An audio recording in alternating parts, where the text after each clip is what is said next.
So, welcome to video 2 for American Heart Month. The first video, you can look back on the N.E.W Motivation Coaching Facebook page. I just shared my personal story with heart disease. So if you haven't heard that before, I went into more detail than I usually do with it, and also covered the signs and symptoms of heart attack as well as the risk factors for cardiovascular disease. So tonight, and next week, there's one more video after this. Next week, all nutrition, all the time. I'm so excited. I can't wait to talk to you guys about nutrition for heart health because that is my passion. But tonight, we're going to talk about some of the other modifiable risk factors and things that you can do to help reduce your risk for heart disease, or possibly manage your condition if you already have cardiovascular disease. So tonight it's exercise, stress, and the importance of social support. So I'm going to start with some statistics, and I do have notes tonight because I don't want to miss anything or lose track. So forgive me, I will have to refer to these a couple of times. So first, the good news. Again, the deaths from cardiovascular disease are declining. They have been declining for a while and they continue to decline. So less people are dying from heart disease, which is great news. The bad news, heart disease is still the #1 killer of Americans. So it's still a very widespread and big, bad problem. And an estimated 720,000 Americans will have a new coronary event in 2018. That's almost 2,000 people every day having a new cardiac event. And that can be anything from a heart attack to a stroke to something, any of the other conditions, more serious conditions as well. Not that those aren't serious, but there's a lot of different cardiac events that could happen. So 2,000 new people every day in 2018. Believe me when I tell you this is still a major health concern for our nation. So that's why this outreach is so important. So, if you have friends who have heart disease or who are concerned about their heart disease risk, maybe they have a family history or some conditions they're trying to manage, please share this with them. I'm not selling anything in these videos. I am just doing this for American Heart Month to try to help people live a more heart-healthy lifestyle. So please share these with anyone you think they may be helpful for. So last week, I reviewed some of the risk factors for heart disease, and I divided them into risk factors that you cannot change, such as your age and your genetics, and risk factors that you can change. So real quick to review, what you can change that can help reduce your risk of heart disease: your smoking status. You can improve your labs for cholesterol, blood sugar, and improve your blood pressure. You can be physically active with purposeful exercise, and we're going to talk about that tonight. You can achieve a healthy body weight, and again, I struggle with this one because thin people have heart disease too, but there does seem to be an association there with where you carry your body weight and heart disease. You can address mental health, things like stress, anxiety, depression, and you can prioritize sleep. So these are all ways that you can help reduce your risk of heart disease. Now, I want to stop right here and just give you a disclaimer. I'm not a doctor. I'm not a medical professional. I am a health professional. I'm a dietitian, licensed nutritionist, and a health coach.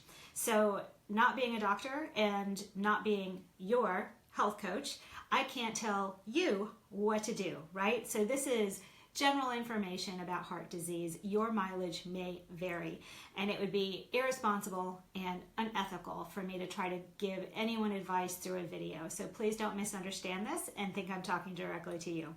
Always see your doctor and use your best judgment before doing anything about anything you happen to hear on the internet. Okay? That includes me. So we're going to start with exercise. And there are times before exercising that it would be prudent to see a medical doctor, and I'll go over some of those times to give you an idea if it might be a good decision for you. So we're going to start by talking about the difference between activity and exercise, right? So a lot of times I'm talking to my clients and I'm like, tell me about your current exercise. What are you doing? And they'll say, oh, well, I walk a lot with my job, or all these things. And it's like, yeah, that's activity, absolutely, and that counts, but it's not exercise. So activity is the things you do in your daily life. Walking to and from your car, climbing your stairs, moving things around, bringing the groceries in, that all counts as activity. And I do know that some of you watching may have very active, physically demanding jobs, and so things are a little different for you. But for most of us, we are not that active during the day, and so we really shouldn't count our activities of daily living as exercise. We need to do separate exercise. So exercise is purposeful activity designed to raise your heart rate. That would be cardiovascular activity. Strengthen your muscles, like strength training with weights or body resistance, or to improve your flexibility, your balance. Please don't forget that as you age, it's important. Your agility, speed, or endurance. So purposeful exercise, there's a purpose, right? You're doing it for a reason. So that's the difference between activity and exercise. Now, there are recommendations for how much exercise we should get every day. And so I kind of compiled these from the three big ones: the American Heart Association, the Centers for Disease Control and Prevention, and the American College of Sports Medicine. So these are kind of the summary of all of the recommendations for exercise. So cardiovascular exercise, that is exercise that strengthens the heart and lungs. To get there, you've got to bring the heart rate up and breathe a little heavy because you're working those specific areas in your body. So you have to use major muscle groups. Usually we're talking thighs. Those are one of the biggest muscles, the quadriceps in our body. We've got to engage that. And that's why we think of a lot of things like walking, running, the elliptical, swimming would count. That's using a whole lot of muscles. So we've got to use big major muscle groups. And it's got to be a continuous and rhythmic activity to get the heart rate up into the zone, to be a cardiovascular training. And that's why it's big muscles, continuous rhythmic activity. So the recommendations I'm going to give you are not where you should start if you're not exercising right now. These are the recommendations that you can build up to over time. So how long? Number one, aim for 150 minutes a week of moderate exercise or 75 minutes a week of vigorous exercise. So this really is, we like to make things complicated, but this really is as easy as getting 5 30-minute walks, brisk walks a day, or 3 25-minute runs. We can fit this into our lives. So what is moderate? What is vigorous? That's a question I get a lot. So I'm going to read you this so I don't miss anything. So moderate activity, per the American Heart Association, is walking briskly, which they define as 3 miles an hour or faster, but not race walking. That would be vigorous. Water aerobics, bicycling slower than 10 miles an hour, doubles tennis, ballroom dancing, let's go do that, and general gardening. That's moderate activity. Vigorous activity would be the race walking, jogging or running, swimming laps, singles tennis, aerobic dancing, or any of the cardio classes that you might find in a club, Zumba, body training classes, bicycling 10 miles an hour or faster, jumping rope, heavy gardening, and we're talking continuous digging, moving, hoeing, or hiking uphill with a heavy backpack. Those would be examples of vigorous activity. So what's important is, I don't like to scare people off with this big recommendation to, you've got to find 150 minutes for your heart health to walk, like today, this week, get started. So what I want you to know is that if you are sedentary, even less than 20 minutes a day is beneficial for your heart health, and the news gets better. Bouts of 10 minutes at a time can be used to meet those recommendations. And hold on, if you're deconditioned, you haven't been exercising for a while, and you're just pretty much out of shape, even less than 10 minutes at a time can be beneficial to get started. So please don't jump in with both feet. Start where you are and know that even getting up and moving for 3 to 5 minutes, if that's what you've got, that's amazing. That's a start, and get that done. A couple of additional recommendations. If weight loss is your goal, because we do know there's an association there with weight and heart health, you may need to get up to 60 to 90 minutes a day of activity. And I know that's a lot. So again, it's something to build up to. If you do it gradually, it doesn't seem like as much. That recommendation comes from something called the National Weight Control Registry, which is a registry of successful weight loss losers. And that's what it seems, people who keep the weight off long term, they're finding a way to get 60 to 90 minutes a day. And again, that can be broken up. It doesn't have to be one big bout. And American Heart goes a step further and says if lowering your blood pressure or cholesterol is your goal, then the American Heart recommends 40 minutes of moderate to vigorous exercise 3 to 4 times a week. So that was a lot of information. That's your how much. Now, I know a lot of people have step counters, right? We have our Fitbits, we have our pedometers, and a lot of people want to track steps. And walking is great for heart health. So you can absolutely get out and do a brisk walk, and that can count for your cardiovascular benefits. So the recommendation is, of course, we've all heard 10,000 steps a day. Or to get to around 150 minutes a week, you would need around 7,000 steps a day for most people, depending, on you and your stride length. And if you are low, if you are under that, if you're currently at a desk job and averaging 1,000 to 2,000 steps a day, then just start slowly adding to that 500 extra steps a day for this week, maybe 1,000 extra steps next week, and build up slowly. But do know that if you're getting less than 5,000 steps a day, that's considered sedentary. So we want to try to get over 5,000, build up to that as soon as you can.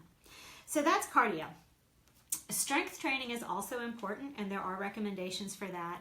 American Heart recommends twice a week. And the reason is that it helps to maintain your lean muscle mass as you lose weight and keeps you strong, which can help prevent injury.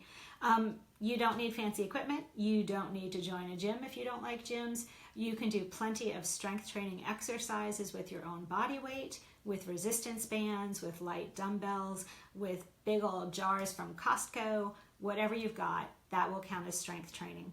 And I recommend American Council on Exercise website for videos of all the different strength moves you can do based on the equipment you have and the amount of time. And that's acefitness.org. So let's talk safety. When do you need to see a doctor? There are times that it would be wise to see a doctor before you jump out and start exercising. So I'm going to err on the side of caution here because I believe they've recently updated what's called the risk stratification, which is a series of questions to determine if someone should get medical clearance before they exercise.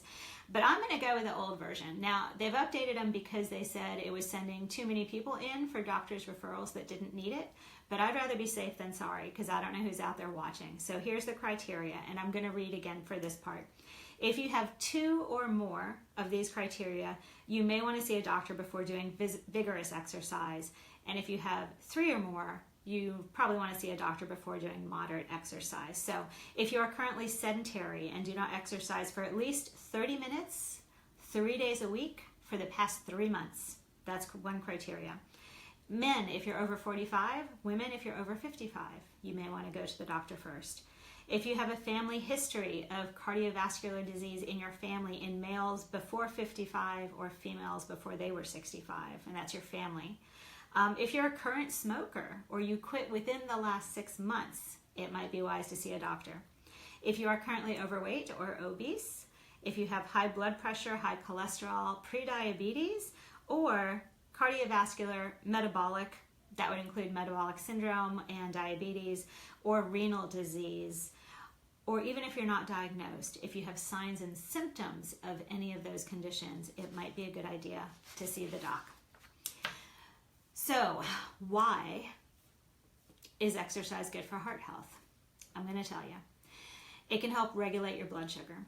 When you exercise, it activates a second system in your muscles that can help take sugar up out of the blood. The body is fascinating, so it can help with blood sugar control.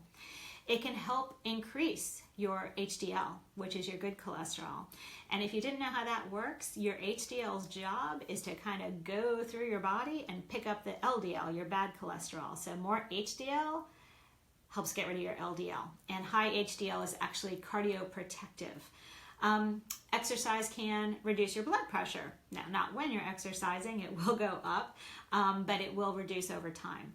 It can help with sleep, unless you do it right before bed, I would imagine. And it can help with stress management and depression. Exercise can help with those things. It can help with maintaining body weight. And I want to say, if you're trying to lose weight, exercise is not where it's at. Nutrition is where it's at. But when you're trying to maintain lost weight, exercise is your best friend. And you should start before you get to maintenance. So pretty much exercise addresses all of the modifiable risk factors for heart disease except one, which is smoking. So exercise kind of knocks them all, and just hits all of them. So that's why exercise and physical activity is so important and good for your health, heart health and other. And exercise does a lot more than that, but we're focused on heart health today. So I'm going to leave you with this statistic about exercise because I believe it is very compelling. People who are physically active for about 7 hours a week, we're talking an hour a day, have a 40% less risk of dying early than those who are active less than 30 minutes a week. So if you're sedentary, one of the best things you can do to extend your lifespan and improve your quality of life for those extra years is start getting active. All right, next up, stress. So per the American Heart Association, the link between cardiovascular disease and chronic or extreme stress, it's just not clear yet. We don't have stress causes heart disease. We can't say that, but we do see some associations here. So now, stress is a funny thing. So acute stress that happens in a moment. Something happens, you nearly step out in front of a car. There's a baby crying in the other room. These things raise our stress response in our body. And the normal physiological response to these types of stressors is your blood pressure and heart rate rise. And energy gets mobilized into your bloodstream from your stored body pools. And so your bloodstream gets flooded with blood sugar, glucose, and with fats. It mobilizes fats, triglycerides. And all of this happens physiologically because the response to stress is fight or flight. And those adaptations prepare our body to either fight whatever is stressing us or run away from it. Okay, so it's an important response physiologically. The problem with stress is that we live in a society now where we are dealing with stress all the time. It doesn't stop. We have smartphones, emails are going off, people are needing things, we're rushing, there's traffic. Like there is stress all the time. And that can be a problem. So chronic stress that doesn't go away, or repeated bouts of stress where it's stressed, you're okay, it's stressed, you're okay, not good for your health. These can contribute to high blood pressure and systemic inflammation. So it puts the body in an inflammatory state. It promotes the formation of artery clogging deposits. That's not a good thing for heart disease. It may contribute to anxiety or depression if you're chronically stressed. I don't think we need research to tell us that. And then, as I said on the last video, the way that you handle stress can impact your heart disease. If you turn to food, if you turn to smoking, if you can't sleep at night, if you are too stressed out to exercise, those things can impact your heart disease as well. So acute stress, there's a reason we have that. Chronic stress can impact your risk for heart disease, and I encourage you to find a way to manage stress in your life if you have it. And I want you to remember this. The problem with stress is not what is stressing us. We cannot change what is outside of us. So whatever is stressing us, we just have to accept that that's there and we have to deal with it. Stress comes from how we perceive what is happening. So stress is really a perceptive response. So I'll give you this example I give to my clients all the time. Let's say you're walking down the street and you see a clown. Now, first you're going to be like, what the heck's going on? But you're going to probably have one of two big reactions that people generally have. They get excited because there's a clown and that's fun, and juggling and balloon animals and let's go meet the clown. Or they get freaked out and think of the It movie with the clown in the gutter and get scared and cry and run. Now, that clown hasn't changed. It's just a clown. But how we perceive that clown leads to vastly different responses. And that's what I want you to remember with stress. You're not going to be able to change the clown, but you can change your reaction and how you perceive it. And I encourage you to work on that. Okay, last bit for tonight is depression. So we do have some associations here. So if you are depressed,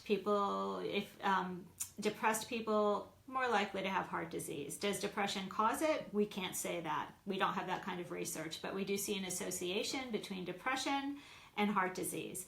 And people who have had a cardiac event are more likely to be depressed. Does the cardiac event cause depression? We can't say that, but we do see an association. I can tell you anecdotally from my own personal experience, for me, having a cardiac event led to a short bout with depression. So for me, that was a cause, but I'm one person, so we can't say that depression causes heart disease. That's just my personal experience. And depression can also trigger stress, which triggers all those things that I just talked about. So depression can also have an impact on your heart health. We just don't really understand why or how or what the causes are yet. So depression is another thing that I'd encourage you to seek support for if you are struggling with that and are concerned about your heart health. Or even if you're not concerned about your heart health, please seek support with that. Finally, the importance of social support. And I know you're probably thinking, why is this on here? Because that's not a risk factor. But we have a lot of research on isolation and loneliness compared to social support and outcomes. And I just was digging into all that research today. So what I discovered through my research is that loneliness and isolation are associated with poorer health overall, depression, and earlier death. And social ties, so having a social network, is associated with a longer life and better health. And people with larger and more diverse social ties also live longer and have better health. I came across this one study and I just thought this was fascinating. So it was 200 healthy volunteers, and they somehow these people agreed to be subjects to be exposed to the common cold virus. Healthy people, they exposed them to the cold, and then they further agreed to be observed for a week in a controlled setting. So in other words, they didn't go home and go about their lives. They were in controlled settings. And what they found from these 200 healthy volunteers, and then talking to them about their social circles and other things, the more diverse people's social network was, the less likely they would catch a cold. How random is that? So there's something going on there with our social support and our physiology. So I don't think that's conclusive. I just found that study interesting. Also interesting, married couples, and I'd expand on that and say anyone in a partnership, however that happens to look for you, they tend to live longer and have better heart health. And part of that is there's someone to help you remember to take your medication, someone to inspire you to behavior change, someone to support you through that. But the caveat there, of course, is unless those marriages are full of conflict, which can lead to depression and coping mechanisms that can impact your heart health. So I think the quality of our partnerships and relationships is also important. So that's all social support and heart disease risk. There's another body of evidence about social support after a cardiac event. So social support after a heart attack is linked to an improved prognosis, there's better outcomes, and improved functional recovery after stroke. So social support can be instrumental in recovery and prognosis.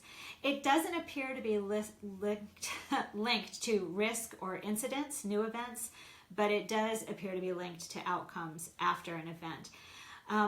But we don't have enough randomized controlled trials to really draw conclusions on that either. It's all looking at populations and drawing associations. So that is my information for you tonight. I see a couple people hung in there with me, and I appreciate you staying and watching. It means a lot to me because I'm trying to spread this word. So I want to sum up with what can you do? Great information. I don't want you to just listen to me. I want you to go out and change your life. So what can you do? Number one, check with your doctor if you need to, and then get out there and start being active. Number two, address and manage your stress and depression. That is so important. And number three, be social with lots of different types of people. Have fun. What a great health recommendation. And, I just want to sum up with, love one another. That's something our society really needs right now, for people to start loving one another a little bit more. And bonus, that can help your heart health. So that's a win-win in my book. All right, that's it for tonight. Next week, we are talking all things nutrition. I couldn't be more excited. I would love for you to bring questions and challenge me, because I love to be challenged on nutrition. And I look forward to talking to you again next Thursday at 7 p.m. See you then. Have a good night.